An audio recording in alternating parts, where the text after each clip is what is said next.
साथियों, Gautam coaching class में आपका स्वागत है। और हम पढ़ रहे हैं राजस्थान का भूगोल। और राजस्थान के भूगोल में हमारा जो टॉपिक चल रहा है, अध्याय चल रहा है, वो है राजस्थान की झीलें। तो खारे पानी की झीलों का हमने अध्ययन कर लिया है और आज हम पढ़ते हैं राजस्थान की मीठे पानी की झीलें। और मीठे पानी की झीलों में सबसे पहले हम अध्ययन करते हैं पुष्कर झील। पुष्कर झील जो अपने अजमेर ज़िले में है, ठीक है। और ये एक प्राकृतिक झील है। कौन सी है? प्राकृतिक झील, यानी कि प्राकृतिक झीलों में सबसे बड़ी झील, ठीक है। प्राकृतिक झीलों में सबसे बड़ी कौवा, सबसे बड़ी। और ये किससे उत्पन्न है? ज्वालामुखी क्रिया से। ज्वालामुखी,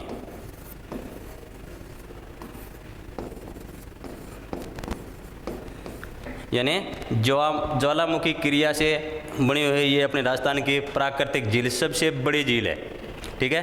अब हम देखते हैं, जानते हैं इसके उपनामों के बारे में कि इसके और कौन कौन से उपनाम हैं, क्योंकि पुष्कर जो है राजस्थान की सबसे पवित्र झील मानी जाती है और है, ठीक है। तो इसको हम कहते हैं, यानी कोंकण तीर्थ के नाम से भी जानते हैं, या फिर हिंदुओं का पंचम तीर्थ भी इसे हम कहते हैं, या तीर्थराज भी कहते हैं, या तीर्थों का मामा, यानी अनेक नामों से इसे जाना जाता है।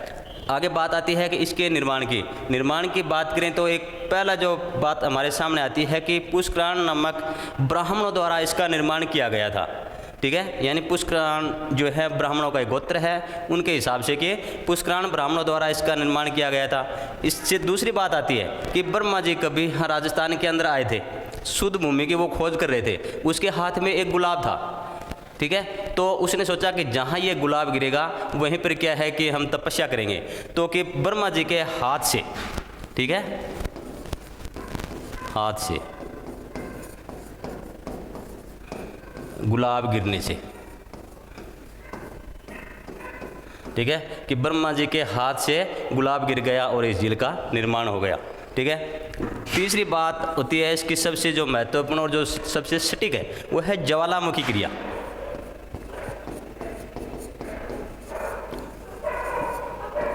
ज्वालामुखी क्रिया से, ठीक है, कि इस झील का निर्माण जो है वो ज्वालामुखी से हुआ है, क्योंकि ज्वालामुखी उद्गार से, ठीक है, इसका निर्माण हुआ है। अब क्या है, ज्वालामुखी के अंतर्गत ये कालडेरा झील की श्रेणी में आती है। कौन सी झील की? कालडेरा झील की श्रेणी में। लिख देते हैं कालडेरा, कालडेरा झील, ठीक है। राजस्थान में मात्र एक ही है कालडेरा झील, राजस्थान में एक मात्र, ठीक है। यानी कालडेरा झील की श्रेणी में आने वाली राजस्थान की एकमात्र पुष्कर झील जो है कालडेरा श्रेणी में आती है। बात करें हम कि एक झील और भी है प्राकृतिक झील, ठीक है, जैसे कि अपनी नक्की झील है, वो कालडेरा नहीं, वो क्रेटर की श्रेणी में आती है। कालडेरा के अंतर क्या होता है कि ज्वालामुखी का जो मुख है वो कुछ बड़ा होता है, ठीक है, यानी ज्वालामुखी का मुख बड़ा।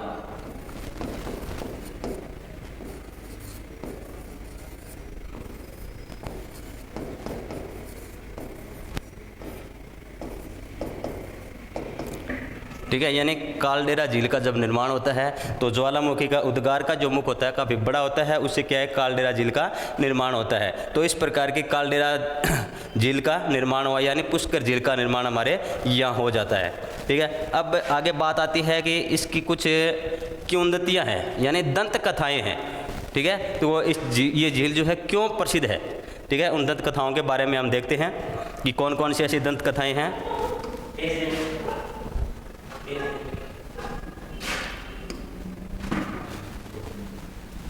हाँ, यानी कुछ किंवदंतियाँ इस झील के बारे में।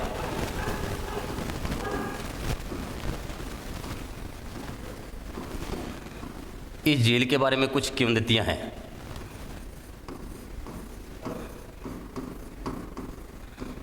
किंवदंतियों की अगर हम बात करें तो आपने सुना होगा महाकवि कालिदास, ठीक है। तो कालिदास ने कि यहाँ अभिज्ञान शाकुंतलम एक नाटक है संस्कृत का, उसकी रचना की थी, ठीक है। किसने? कालिदास ने, कालिदास द्वारा।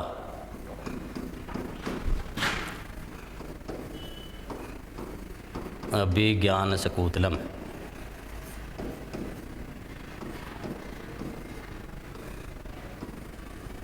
की रचना, यानी कालिदास ने अभिज्ञान शाकुंतलम जो नाटक है उसकी रचना जो है इस पुष्कर झील के किनारे की थी। ठीक है, और दूसरी किंवदंती आती है कि महाभारत की जो रचना है, ठीक है, वेद व्यास द्वारा, वेद व्यास द्वारा महाभारत की रचना। दो तो ये किंवदंतियाँ हो गई कि वेद व्यास ने महाभारत की रचना इसी पुष्कर झील के किनारे की थी। तीसरी किंवदंती आती है इसकी कि वेदों को लिपिबद्ध किया गया। ठीक है, वेदों को लिपिबद्ध, ठीक है, यानी पुष्कर झील के किनारे ही वेदों को लिपिबद्ध किया गया था। आगे इसकी किंवदंती आती है कि एक मेनका नाम की कोई महिला थी। ठीक है, मेनका ने विश्वामित्र की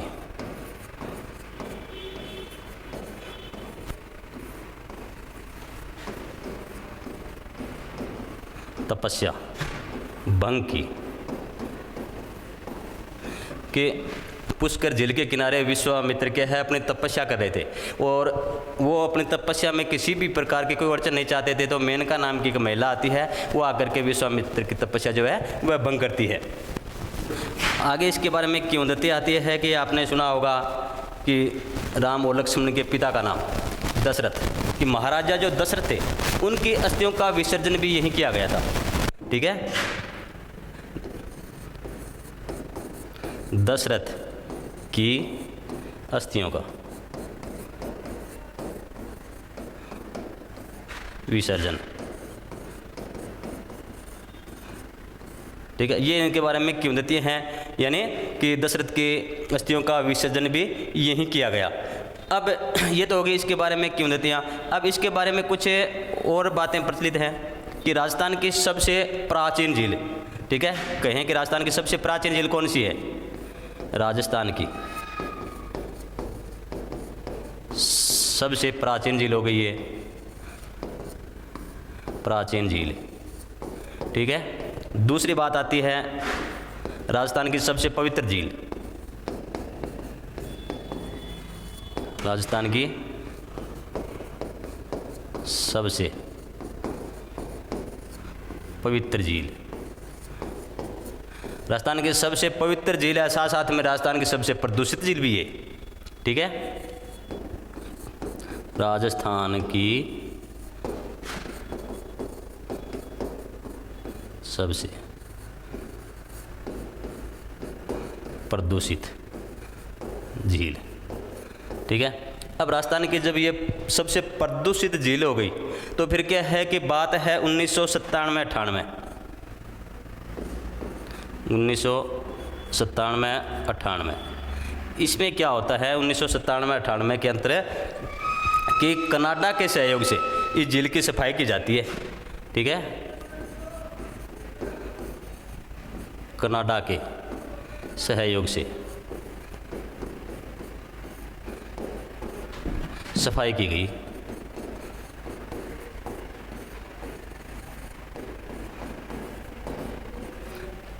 ठीक है, यानी 1997-98 में इस जो अपनी जो पुष्कर झील है इसकी सफाई की गई थी कनाडा के सहयोग से।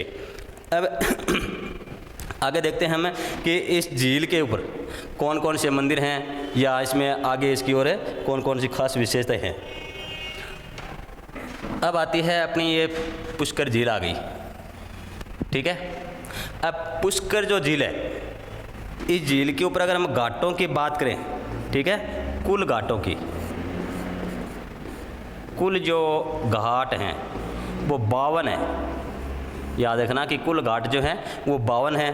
घाटों की बात करें तो सबसे जो बड़ा घाट है,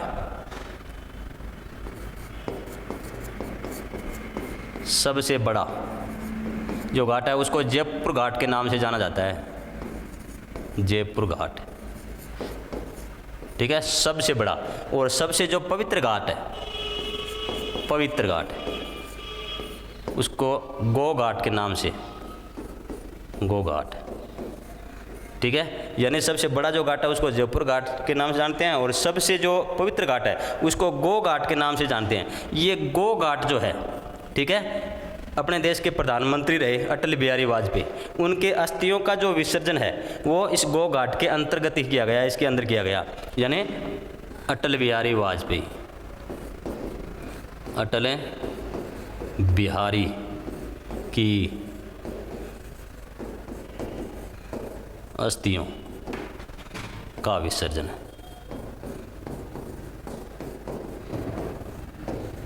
ठीक है, कि अटल बिहारी वाजपेयी जो है प्रधानमंत्री थे अपने, उनके अस्थियों का विसर्जन भी इस यानी गो घाट में और पुष्कर झील के अंदर किया गया। अब आगे बात आती है, इसके ऊपर एक घाट और भी है, ठीक है, उस घाट को पहले यानी महिला घाट के नाम से जानते थे, महिला घाट। अच्छा, अब इस घाट के निर्माण की बात आती है कि इस महिला घाट का निर्माण किसने कराया, ठीक है, निर्माण। तो ब्रिटेन की महारानी आई थी कभी 1911 के अंदर यहाँ पर, ठीक है, मैडम मेरी नाम था, ठीक है, मैडम मेरी ने करवाया था, कब, 1911 में, ठीक है। अब महिला घाट यानी उसने निर्माण करवा दिया मैडम मेरी ने। अब क्या है, इस महिला घाट के अंदर अपने जो राष्ट्रपिता हैं महात्मा गांधी, ठीक है, राष्ट्रपिता महात्मा गांधी की अस्थियों का विसर्जन है इस महिला घाट के अंदर किया गया, ठीक है, महात्मा गांधी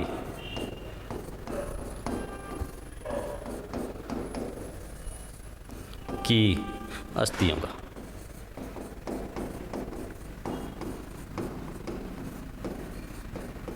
विसर्जन, ठीक है। यानी महात्मा गांधी की अस्थियों का जब इसमें विसर्जन किया गया तब इस घाट का नाम परिवर्तित हो गया, ठीक है, यानी नाम बदल गया। अब नाम इसका होता है गांधी घाट, गांधी घाट। ये इसके घाट की प्रमुख विशेषता हो गई कि सबसे बड़ा घाट जो है जयपुर घाट है, और सबसे पवित्र घाट गो घाट है, जिसके अंदर की अटल बिहारी वाजपेयी की अस्थियों का विसर्जन किया गया था। और फिर एक इसके ऊपर महिला घाट है जिसका निर्माण जो है मैडम मेरी ने करवाया था, ठीक है। और इसी घाट के अंदर के महात्मा गांधी की अस्थियों का विसर्जन किया गया, उसके बाद ये गांधी घाट के नाम से जाना जाता है।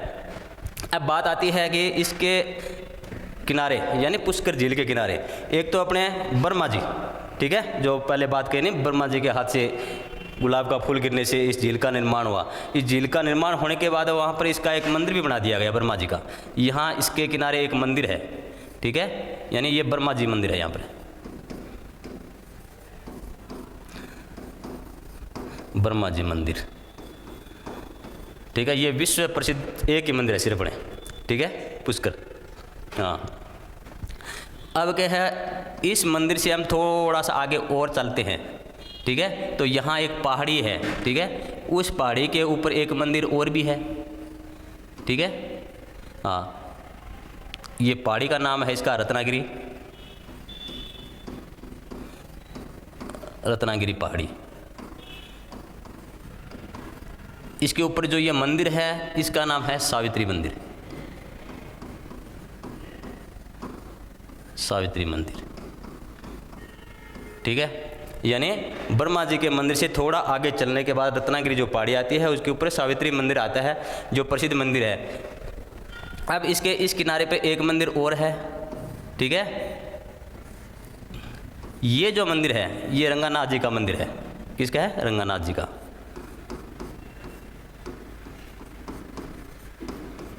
नाथ जी मंदिर। ये मंदिर क्यों महत्वपूर्ण है कि ब्रह्मा जी तो कहे गए विश्व में मतलब एक ही मंदिर है ब्रह्मा जी का, जो अपने पुष्कर झील के किनारे है, और सावित्री जो है ब्रह्मा जी की घरवाली थी, ठीक है। अब ये मंदिर जो है ये अपना दक्षिण शैली में निर्मित होने के कारण, ठीक है, ये दक्षिण शैली में निर्मित है।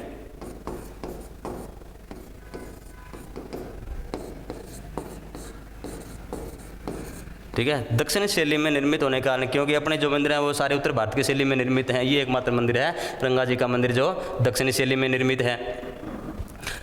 अब बात आती है इसमें इस झील के पास में,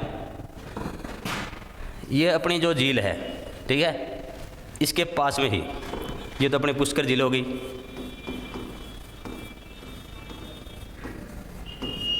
पुष्कर झील, इसके पास में ही यहाँ पर एक कुंड बना हुआ है, ठीक है, जिसे बोलते हैं पंचकुंड, ठीक है, पंचकुंड। अब ये पंचकुंड जो है, इसके साथ में भी कुछ अपने कहावतें जुड़ी हुई हैं। क्या कहावत है कि अज्ञात काल में,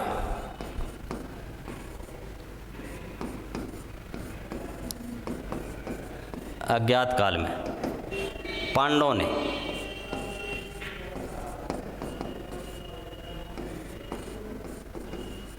स्नान किया,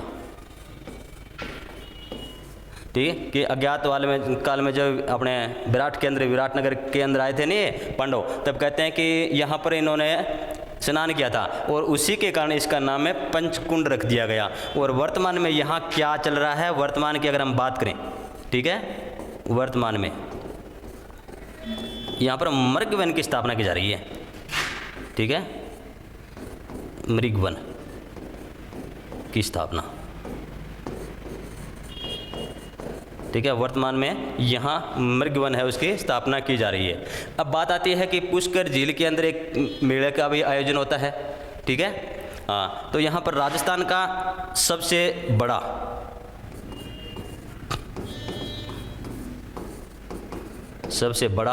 व सबसे रंगीन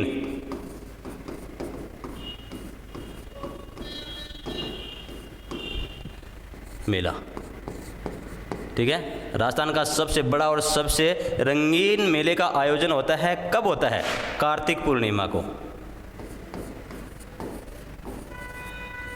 कार्तिक पूर्णिमा को,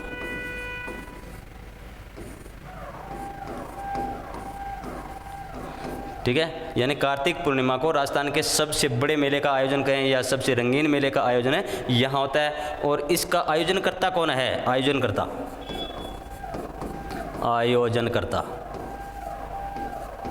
इस मेले का आयोजन कौन करवाता है, राजस्थान पर्यटन विभाग, राजस्थान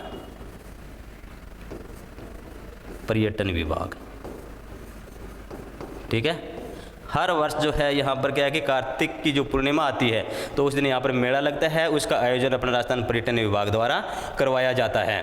तो ये अपने राजस्थान के जो सबसे बड़ी प्राकृतिक झील जिसे हम कहें तो ये कंप्लीट होती है। एक बात ध्यान रखना कि पीछे वाले वीडियो में कुछ मिस्टेक हो गई थी, उस मिस्टेक को भी आप मिस्टेक मत समझना, ठीक है। यानी प्राकृतिक झील सबसे बड़ी हम कहें, ठीक है, प्राकृतिक झील जो है वो पुष्कर आएगी, पुष्कर है, ठीक है। और जो कृत्रिम झील है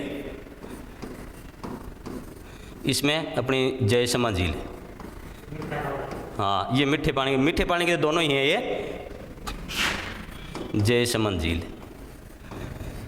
ठीक है, ये है दोनों मीठे पानी की। ये प्राकृतिक झील पुष्कर आई, उसमें क्या है कि गलती से क्या है कि प्राकृतिक की जगह जयसमंद झील आ गया था, ठीक है। अब इसमें क्या है कि पुष्कर झील अपने प्राकृतिक सबसे बड़ी है और कृत्रिम झील अगर हम कहें मीठे पानी की, दोनों मीठे पानी की झीलें हैं, जयसमंद झील जो है वो कृत्रिम झीलों में सबसे बड़ी है, ठीक है।